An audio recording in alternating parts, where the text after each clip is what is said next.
দর্শক এই মুহূর্তে কেন্দ্রীয় শহীদ মিনার থেকে আমাদের সাথে যুক্ত হচ্ছেন নীল মাহবুব। নীল, পিলখানা হত্যাকাণ্ডের রায় বাতিলের ব্যাপারে এই বিডিআর কল্যাণ পরিষদের নেতারা কি বলছেন?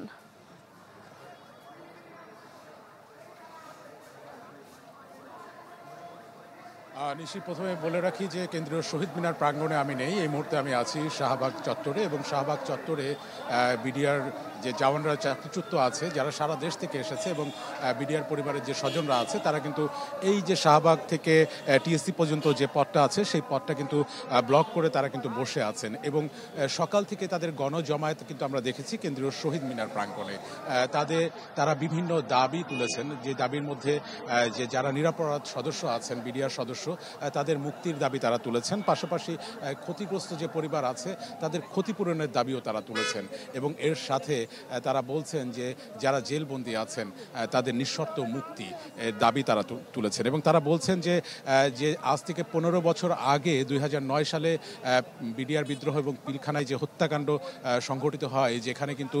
57 জন সেনা কর্মকর্তা সহ 74 জনকে নৃশংসভাবে হত্যা করা হয়, বিডিআর পরিবারের সদস্যরা বলছেন এটি বিগত সরকারের নীল নকশা, যেটার মাধ্যমে বাংলাদেশের যে সেনাবাহিনী আছে, বিডিআর আছে, তাদেরকে আসলে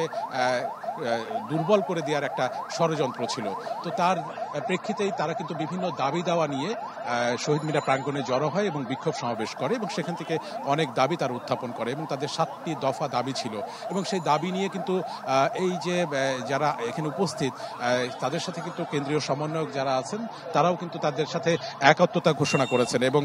তারা সেই দাবি নিয়ে কিন্তু প্রধান উপদেষ্টার কার্যালয় বরাবর একটি দীর্ঘ পদযাত্রা শুরু করেছিল, যে পদযাত্রাটা কিন্তু শাহবাগ মোড়ে আসলে প্রশাসন আইন শৃঙ্খলা বাহিনী আটকে দিয়েছে, এবং এরপরে 3 জন সমন্বয়ক সহ কিন্তু মোট 9 সদস্যের একটি দল